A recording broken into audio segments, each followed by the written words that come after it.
저 오늘 이 말씀을 가지고 오직 하나님으로 사십시오라는 제목으로 말씀을 전하겠습니다. 세상과 교회는 다릅니다. 달라도 너무나 다릅니다. 또 달라야만 하죠. 근데 세상은 교회를 보면 늘 뭐라고 하냐면 다르지 않다라고 합니다. 다를 것이 없다라고 이야기들 합니다. 우리는 그 세상의 말에 한 번쯤 반박을 해야 합니다. 우리는 분명히 다르다라고 해야 합니다. 왜냐하면 우리는 다르기 때문이죠. 그럼 우리의 무엇이 다르다라고 할 수 있습니까? 너희들과 나는 다를 것이 없다라고 오늘도 주장하는 그 세상을 향해서 우리는 과연 무엇이 다르다라고 분명히 이야기할 수 있을까요? 먼저 취향은 어떻습니까? 그들이 좋아하는 것과 그들이 원하는 것, 또 우리가 좋아하는 것과 우리가 원하는 것 어떻습니까? 그들의 취향과 우리의 취향은 과연 다릅니까? 세상은 분명히 좋아하는 것이 있습니다. 세상은 무엇을 좋아합니까? 세상은 물질을 좋아합니다. 세상은 돈을 좋아합니다. 돈을 싫어하는 세상은 없습니다. 그럼 우리는 어떠합니까? 우리도 좋아하죠. 우리도 싫어하지 않습니다. 우리도 그것을 좋아합니다. 그러면 지향하는 목표는 어떠합니까? 세상의 지향점은 지극히 현실 중심입니다. 세상은 이 땅에서 모든 것을 이루려고 합니다. 그들에게 내일은 없습니다. 그러면 우리는 어떠합니까? 우리가 지향하는 바는 그들과 다릅니까? 우리는 저 위를 향한다라고 말해야 합니다. 그러나 우리는 여전히 이 땅에 소망을 두고 살아가고 있는 것 같습니다. 우리의 지향점은 분명히 저 위여야 하는데 우리도 여전히 이 땅을 바라보며 살아가고 있습니다. 그렇기 때문에 세상 우리에게 뭘 합니까? 너희와 우리는 다르지 않다라고 하는 것이죠. 결국은 피차 일반이다라고 합니다. 그리고 이제 교회는 더 이상 그 세상을 향해서 아무 말도 할 수 없는 교회가 되고 말았습니다. 교회가 왜 이렇게 되었습니까? 그것은 우리가 주님의 가르치심을 놓치고 있기 때문이죠. 주님께서 이 땅에 오셔서 친히 주셨던 그 가르침들을 우리는 날마다 되새겨 보아야 합니다. 주님은 이 땅에 오셔서 분명히 천국 복음을 우리에게 주셨습니다. 그 천국 복음의 내용이 무엇이던가요? 우리 주님께서 우리에게 너희들에게 넉넉한 재정을 주겠다라고 말씀하신 적이 없습니다. 오히려 우리 주님은 이렇게 말씀하셨습니다. 가난한 자가 복이 있다. 우리는 많이 받아야 복이라고 생각하는데 우리 주님이 말씀하신 복은 그렇지가 않다는 것이죠. 가난한 자가, 우는 자가, 배고픈 자가, 오늘도 박해를 당하는 자가 복이 있다라고 하셨습니다. 그 이유가 무엇이죠? 마태복음 5장 12절은 이렇게 말씀합니다. 기뻐하고 즐거워하라, 하늘에서 너희의 상이 큼이라 라고 하셨습니다. 오늘 우리가 가난해도 슬퍼도 힘들어도 그러나 그것이 우리의 복이 될 수 있는 이유가 무엇이냐면 그 모든 것을 통하여서 하늘에 있을 우리의 상이 점점 커지고 있기 때문입니다. 오늘 우리가 가난으로 인하여서, 우리가 배고픔으로 인하여서, 우리가 핍박당함으로 인하여서 자라가고 있는 것, 커지고 있는 것, 바로 하늘에서 저와 여러분이 받을 상이 커지고 있기 때문에 우리 주님은 우리를 보시면서 너희들이 복 있는 자요, 너희들은 기뻐하고 즐거워하라라고 말씀하셨던 것입니다. 이것이 바로 주님이 우리에게 주셨던 천국 복음입니다. 주님은 이 땅에서 오직 이 땅에서만 우리를 만족해 하시는 그런 분이 아닙니다. 우리 주님을 보십시오. 그는 하나님이십니다. 그는 하나님이시니 얼마든지 그 능력으로 지금 우리에게 참 만족을 주실 수 있습니다. 우리가 오병이어 사건을 알고 있지 않습니까? 주님은 그 떡 5개와 물고기 2마리로 5,000명을 먹이셨습니다. 왜냐하면 그는 능력의 하나님이시기 때문입니다. 그 주님은 얼마든지 우리의 배를 채우실 수 있습니다. 그러나 그 이후 우리의 배를 채우신 이후에 주님께서 하신 일이 무엇인가? 이제 그 사람들을 잘 모아서 그 세력들을 결집해서 이 세상을 한번 뒤집어 엎었는가?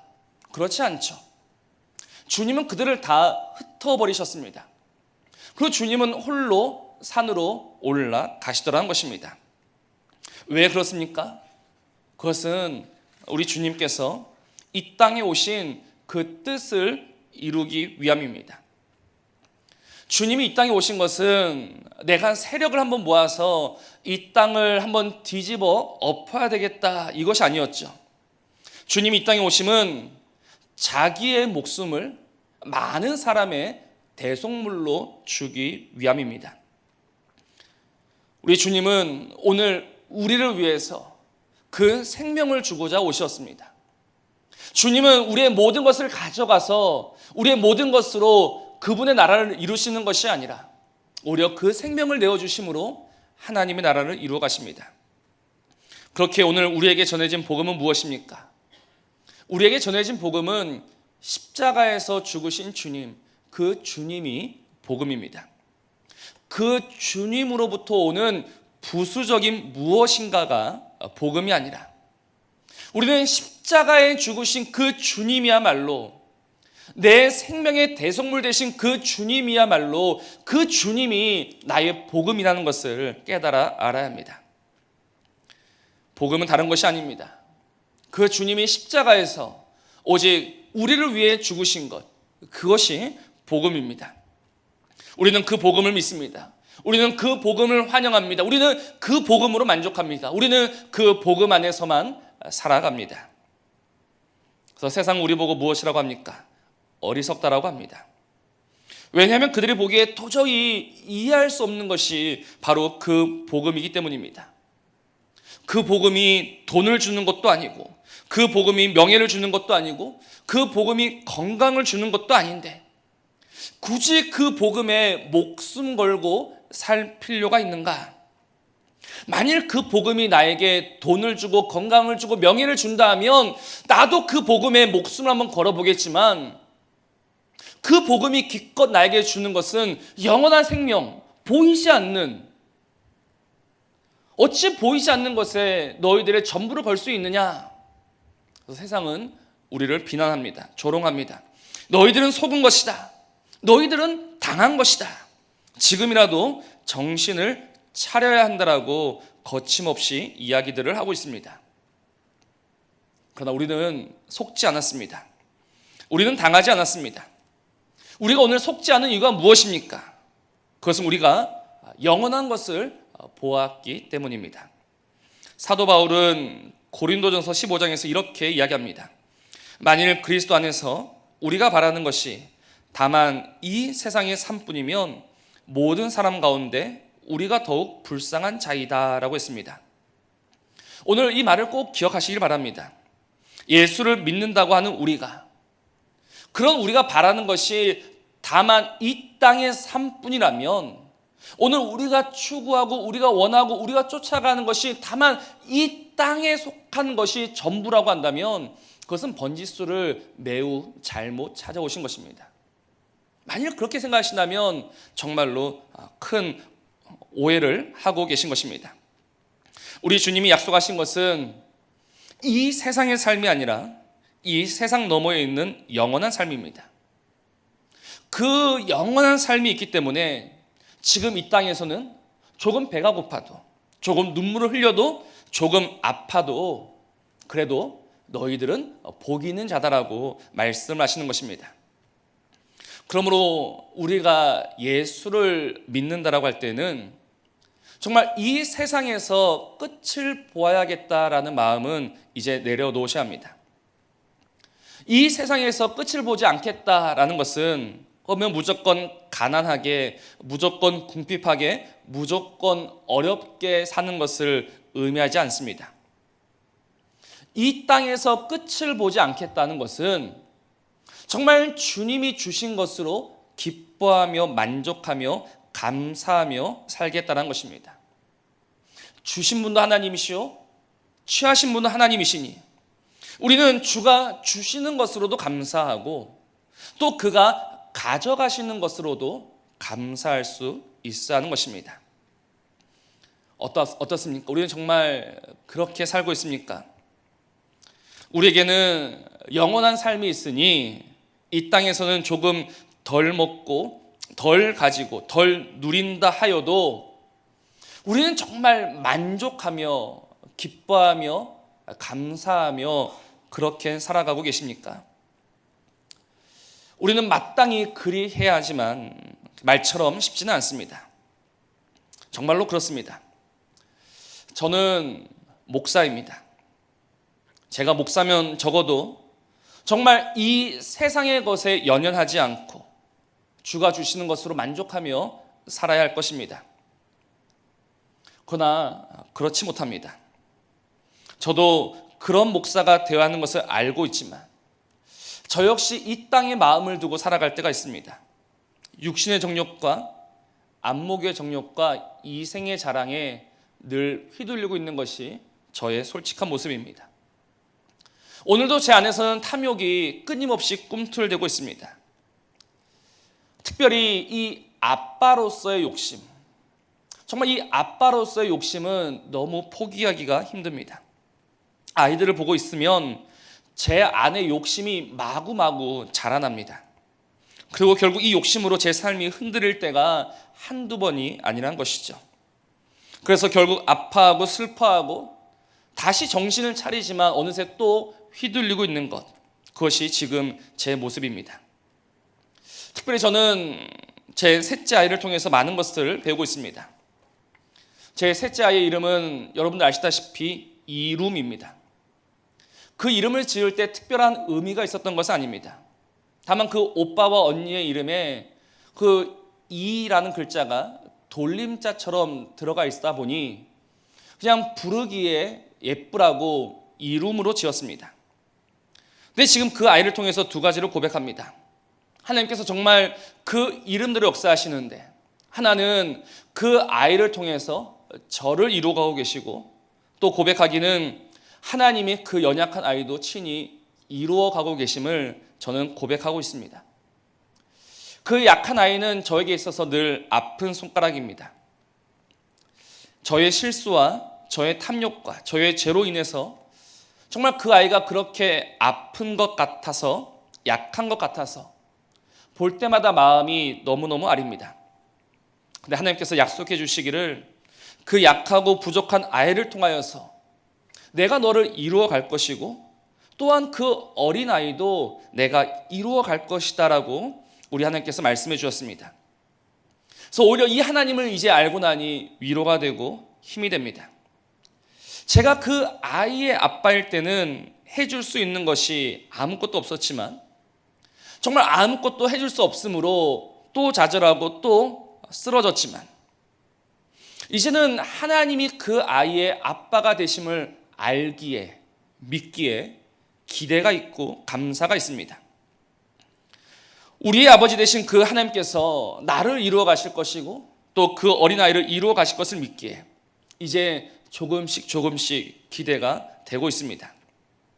제가 이 사실을 조금 더 빨리 깨우쳤더라면 참 좋았을 것인데 이 어리석은 사람은 지금에서야 깨닫고 있습니다. 사랑하는 성도 여러분, 오늘 무엇보다 하나님이 우리의 아버지 되심을 믿으시길 바랍니다. 그분은 우리의 아버지이십니다. 그분은 우리의 보호자시오. 그분은 우리의 도움이시오. 그분은 우리의 산성이십니다. 그분이 우리의 아버지시라는 것은 그 아버지 안에는 저와 여러분을 위한 놀라운 계획이 있음을 의미합니다. 하나님께서 아무런 계획 없이 우리를 부르시고 우리를 자녀 삼으신 것이 아니죠. 하나님 안에는 오직 하나님의 자녀들을 위한 크고 놀라운 완전한 계획이 있습니다. 그럼 그 하나님의 자녀된 저와 여러분이 할 일은 무엇입니까? 바로 우리를 향하신 그 하나님의 계획을 알아가며 그 하나님의 계획을 기대하며 그 하나님의 계획을 따라서 살아가야 하는 것입니다. 분명 우리 안에 우리를 위한 하나님의 선한 계획이 있으니 우리는 이제 그 계획을 쫓아서 살아가야 합니다. 그러나 오늘 우리는 무엇하고 있느냐? 우리는 우리 안에 있던 계획을 고집하며 살아갑니다. 우리 나름대로 세웠던 그 일들을 고집하고 있습니다. 하나님의 계획 앞에 나의 계획들이 참으로 보잘것없고 참으로 일시적인 것이며 참으로 작은 것이요 참으로 초라한 것인 것을 깨달았지만, 그러나 오늘 우리는 여전히 우리의 계획을 고집하고 있다는 것입니다. 그래서 우리의 믿음은 변질되고 있습니다. 어떻게 변질되고 있는가? 하나님의 계획을 위한 믿음이 아니라 내 계획을 위한 믿음이 되고 있습니다. 하나님의 꿈과 하나님의 계획을 위해서 존재하는 것이 아니라 오직 내 꿈과 내 계획을 위해서 하나님이 존재하고 있습니다. 그분이 내 꿈을 이루어 주셔야 하나님이시지, 만일 그분이 내 꿈을 방해한다거나 그분이 내 꿈을 흩트려 하신다면 우리는 거침없이 그 하나님을 대적하는 자가 되고 있습니다. 우리는 우리의 이 거짓 믿음을 정직하게 보아야 합니다. 많은 사람들이 내 소원과 내 꿈을 정해놓고 그것을 글로 적어서 벽에 붙여놓습니다. 그리고 볼 때마다 기도합니다. 주문을 외우는 것처럼 기도하고 또 기도합니다. 그러면 내가 적은 대로, 내가 말한 대로 이루어질 것이라고 확신합니다. 그리고 그것을 여러 입을 통해서 간증하고 퍼뜨립니다. 하나님께서 이렇게 하실 것이다라고 우리는 거침없이 이야기를 합니다. 그러나 그것이 정말 믿음인지는 잘 모르겠습니다. 내가 우기고 내가 주장하고 내가 확신한다라고 해서 그것이 정말 믿음인가? 지금도 유행한지는 잘 모르겠지만 한때 배우자를 위한 기도가 유행했던 적이 있습니다. 내가 원하는 배우자상을 미리 정하고 기도하라는 것입니다. 그것도 구체적으로 정해서 기도하면 하나님이 빠짐없이 이루어 주신다. 그래서 외적인 기준, 신앙의 기준, 또 여러 기준을 정해서 기도합니다. 또 이 기도의 성공 사례는 너무나도 많습니다. 그래서 마치 배우자를 위한 기도가 당연한 기도처럼 되어버렸습니다. 그러나 정말 정직하게 한번 생각해 봅시다. 오늘 우리가 이런 배우자를 원한다고 하지만 그러나 결국 우리의 배우자는 누가 정해 주십니까? 하나님이 우리의 소원과 우리의 기도와 우리의 계획을 따라서 정해 주시는 것이 아니라 우리의 배우자는 하나님께서 정해 주신 줄로 믿습니다. 마가복음 10장 9절 말씀 우리가 알고 있지 않습니까? 그러므로 하나님이 짝지어 주신 것을 사람이 나누지 못한다라고 했습니다. 누가 짝지어 줍니까? 하나님이 짝지어 주십니다. 그러면 하나님이 짝지어 주실 때 우리의 부족한 지혜를 따라서 짝지어 주시겠습니까? 아니면 우리의 이기적인 소원을 따라서 정해 주시겠습니까? 하나님은 하나님의 완전하고 하나님의 선한 지혜를 따라서 우리의 배우자를 정해 주신 줄로 믿습니다. 그러므로 우리가 기도해야 할 것은 무엇인가? 우리가 힘써 기도할 것은 내 마음과 내 주장과 내 생각과 내 만족을 위한 그런 기도가 아니라 정말 우리의 기도는요, 우리를 향한 하나님의 그 계획을 알아가기 위한 기도여야 합니다. 저는 결혼하고 나서 한 번도 안 싸웠다는 부부를 몇 번 만난 적이 있습니다. 죄송하지만 저는 그 말을 믿지 않습니다. 만일 한 번도 안 싸운 분들이 있다면 먼저 사과의 말씀을 드리겠습니다. 그런데 본성이 이기적인 사람들이 만나서 함께 살면요, 아무리 좋아도 아무리 사랑해도 부딪힐 때가 있고 싸울 때가 있습니다. 어쩔 수가 없는 것이죠. 우리가 예수님이 아닌 이상 현실이 그러합니다. 그러면 세상은 어떻게 합니까? 한 번 부딪히고 두 번 부딪히고 아니다 싶으면 헤어지는 것이 세상입니다. 그것이 서로를 위한 길이라고 그들은 생각하면서 거침없이 헤어집니다. 그러나 우리는 헤어질 수가 없습니다. 우리가 헤어질 수 없는 이유가 무엇입니까? 그것은 하나님이 짝지어 주셨기 때문입니다. 내가 정한 것이 아니라 하나님이 정하셨습니다. 그러므로 내가 꿈꾸고 내가 기대했던 그 결혼 생활이 아니라 하더라도 우리는 섣불리 우리의 결혼 생활에 마침표를 찍을 수가 없습니다. 하나님, 아무리 하나님이라 하셔도 이번에는 제 뜻대로 해야겠습니다. 고집할 수가 없는 것이죠. 그러면 기도는 무엇이겠습니까? 기도는 바로 그 암울하고 어두운 현실 속에서 정말 하나님의 뜻을 알아가는 것이 기도라고 생각합니다.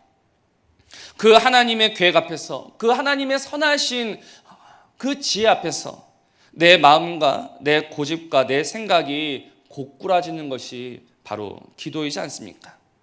정말 이번만큼은 물러설 수 없다라고 우리가 하나님 앞에 버티고 섰는데, 진짜 기도하는 사람이라면 우리의 모든 고집이 허물어지는 것을 경험하게 될 것입니다. 그래서 정말 우리가 배우자를 위해서 기도한다면 오히려 이런 것들을 두고 기도해야 합니다. 키는 얼마 이상이어야 되고, 차는 뭐를 타야 되고, 또 재산은 얼마 이상이어야 되고, 이런 것들이 아니라 하나님이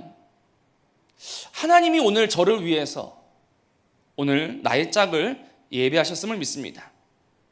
함께 살아가는 과정 중에 분명 문제가 있을 것이고, 다툼이 있을 것이고, 아픔이 있을 것인데, 그러나 그 가운데 하나님의 뜻을 찾음으로 하나님이 짝지어 주신 것을 지켜가게 해 주십시오.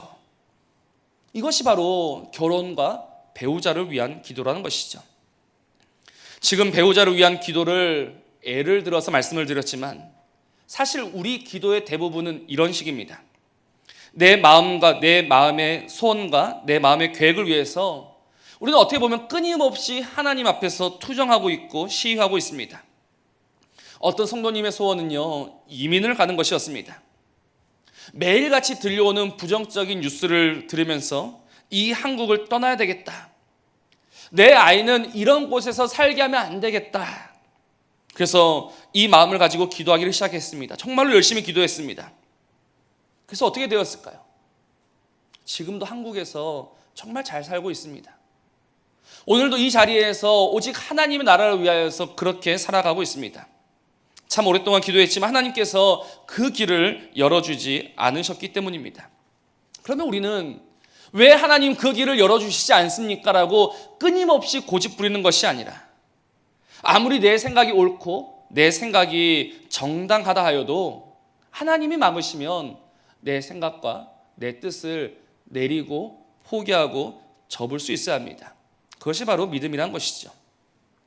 기도하면 기도한 대로 다 응답받는 것이 좋은 믿음이 아니라, 때로는 포기하게 되고, 때로는 내려놓게 되고, 때로는 한 걸음 뒤로 물러설 수 있는 것이 진짜 믿음입니다. 우리는 그런 믿음의 삶을 지향해야 하고, 그런 믿음의 삶을 추구해야 합니다. 그러므로 우리는 이 믿음으로 살기 위해서 더욱더 냉정하게, 더욱더 객관적으로 우리 자신을 보아야 합니다. 특별히 오늘 1절의 말씀처럼 오늘 우리의 싸움이, 오늘 우리의 욕심이, 우리의 투쟁이 어디로부터 말미암은 것인지를 정말 깊이 생각해 보셔야 합니다. 오늘 내 마음에 가득한 이 소원은 나를 위한 것인가? 아니면 주님을 위한 것인가? 어떻습니까? 정말 오늘 우리가 기도하고 있는 모든 소원은 정말 하나님을 위한 것입니다. 정말 교회를 위한 것입니다. 정말 주의 나라를 위한 것입니다. 라고 우리가 자신 있게 이야기할 수 있습니까? 요즘 정치계를 보고 있으면 참 마음이 무겁습니다. 참 이상한 일입니다. 왜냐하면 모든 정치인들은 하나같이 국민을 위해서 일을 하고 있다라고 외치고 있기 때문입니다. 정말 모든 정치인들이 한 명도 빠짐없이 오직 나라와 국민을 위해서 일하고 있거늘 우리의 마음은 왜 이렇게 무겁습니까? 그것은 그들이 입으로는 국민을 위한다고 하지만, 그러나 그들이 누구를 위하고 있는지 우리가 알고 있기 때문입니다.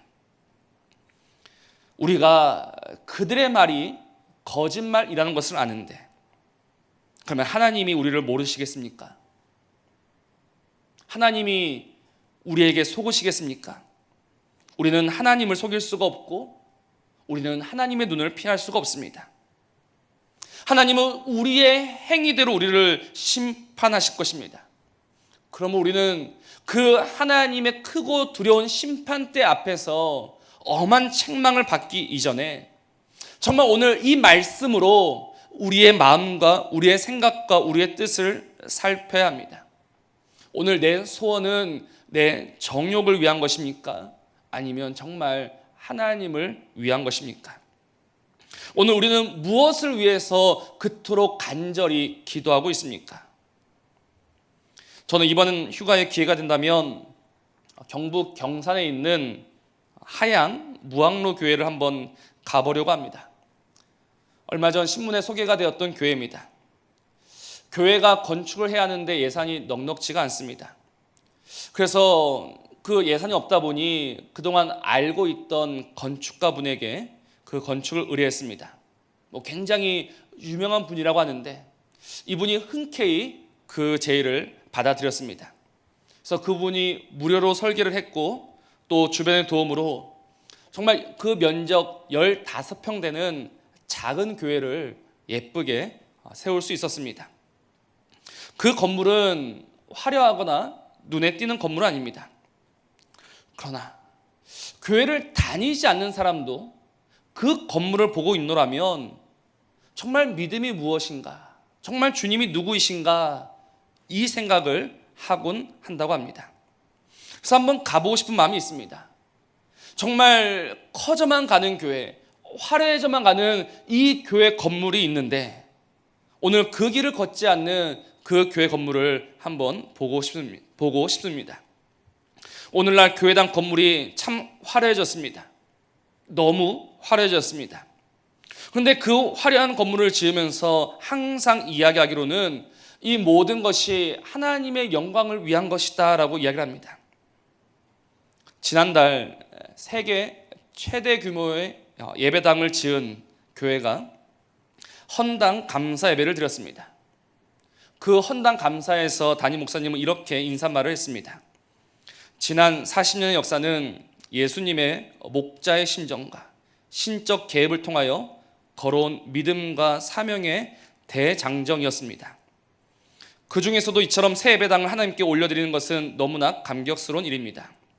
예배당 건축은 눈물과 기도의 역사의 현장이었으며 지난 5년의 건축의 기간 동안 3만 명의 성도들이 헌신하였고 5만 명의 금식 중보 기도를 통해서 건축이 이루어졌습니다 라고 그렇게 인사말을 했습니다. 모르겠습니다. 오늘 그분은 그렇게 이야기하고 있지만 정작 세상은 그 건물을 고발했습니다. 또 법원은 세상의 손을 들어주었습니다. 이제 최종 판결이 얼마 남지 않았습니다. 어떤 결과가 나올지는 모르겠습니다. 그러나 그것이 정말로 하나님의 영광을 위한 것인가? 아니면 누군가의 욕심의 결과물은 아닌가? 제가 판단할 수는 없지만 마음이 아픈 것은 사실입니다. 사랑하는 성도 여러분, 우리는 교회입니다. 오늘 우리가 교회라는 것은 4절의 말씀처럼 세상과 벗하지 아니하고 오직 하나님과만 벗하는 것이 교회인 줄로 믿습니다. 그런데 오늘 우리는 누구와 벗하고 있습니까? 오늘 우리는 누구의 기준을 따라서 살아가고 있습니까? 우리는 오늘 누구의 영광을 위하여서 일하고 있습니까? 오늘 우리는 과연 무엇을 위하여서 헌신하고 있습니까? 오늘 4절 말씀을 보고 있으면 야고보 사도는 벗 아니면 원수 이렇게 분명히 선을 그어 놓았습니다. 그런데 우리는 그 선은 무시하고 날마다 세상과도 벗하고 하나님과도 벗을 하려고 합니다. 그러나 오늘 말씀은 분명히 이야기합니다. 세상과 벗하는 것은 하나님과 원수되는 것이다. 하나님과 벗하는 것은 그 세상을 원수로 돌리는 것이다 라고 말씀을 합니다. 여기에는 그 어떤 타협도 양보도 없습니다. 우리는 그러므로 세상과는 원수져야 합니다. 세상과 원수져 보십시오. 삶이 피곤해집니다. 삶이 괴로워집니다. 세상과 등을 치는 순간 우리는 너무나도 많은 눈물을 흘려야 합니다. 그러나 다시금 그 세상과 짝한다면, 다시금 그 세상과 어울린다면 그것은 하나님과 원수 지는 것이기에 우리는 아프면 아팠지, 눈물 흘리면 눈물 흘렸지 세상과 다시는 버탈 수 없는 것입니다. 하나님과 세상 사이에서 절묘하게 줄타기 하는 것이 가능하다라고 생각하지 마십시오. 그럴 수가 없습니다. 세상과 원수를 질 것인가, 아니면 하나님과 원수를 질 것인가. 소원하기는 정말 하나님과 원수지는 그 어리석은 일을 택하지 마시기를 바랍니다. 왜냐하면 우리 하나님은 우리에게 가장 좋은 것을 주시기 때문이죠. 하나님은 우리에게 모든 좋은 것을 아낌없이 주십니다. 그분은 우리에게 그 모든 것을 내어주셨습니다. 오늘 있다가 내일 아궁이에 던져지는 들풀도 하나님이 이렇게 입히시거든 하물며 너희일까 보냐, 믿음이 작은 자들아. 또 이렇게 말씀합니다. 너희가 악한 자라도 좋은 것으로 자식에게 줄 알거든 하물며 하늘에 계신 너희 아버지께서 구하는 자들에게 좋은 것을 주시지 않겠느냐. 도리어 우리에게 물어봅니다. 정말 이 땅의 악한 아비라도 자식에게는 좋은 것을 주는 법인데 하물며 하늘에 계신 좋은 하나님이 우리에게 좋은 것을 주시지 않겠느냐. 우리 하나님 우리에게 모든 좋은 것을 주시는 하나님이신 줄로 분명히 믿습니다. 그러므로 우리는 세상과 짝하는 것이 아니라, 세상과 어울리는 것이 아니라 더욱더 하나님과 짝하며 하나님 옆에 있어야 합니다. 세상이 우리에게 무엇을 주었습니까? 세상이 우리에게 무엇을 줄 수 있다고 생각하십니까? 조금만 생각해 보면 세상은 우리의 것을 가져갔으면 가져갔지 그들의 것을 우리에게 주는 법이 없습니다. 세상이 얼마나 냉정합니까? 세상이 얼마나 차갑습니까? 또 세상은 얼마나 잔인합니까? 근데 우리는 이 냉정하고 차갑고 잔인한 세상에 목을 매며 살아가고 있습니다. 마치 거기에 좋은 것이라도 있는 것처럼 말입니다. 좋은 것은 세상에 있지 않습니다. 모든 좋은 것은 우리 하나님께 있습니다. 그리고 그 하나님은 우리에게 모든 좋은 것을 주십니다. 아낌없이 주시고 후히 주시고 넘치도록 주십니다.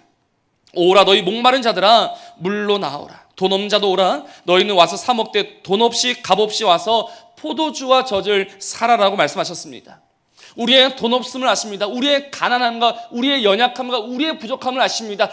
그러나 그 연약함에도 불구하고 우리를 부르시어 모든 좋은 것으로 먹이시고 채우시고 입히시는 하나님, 우리는 오직 그 하나님으로만 살아가는 것입니다. 거짓 사랑하는 성도 여러분, 이 시간 다시 마음을 정하셔야 합니다. 세상과 하나님 사이에서 갈팡질팡하다가 아무것도 얻지 못하는 그런 삶이 아니라 이제는 마음을 정해야 합니다.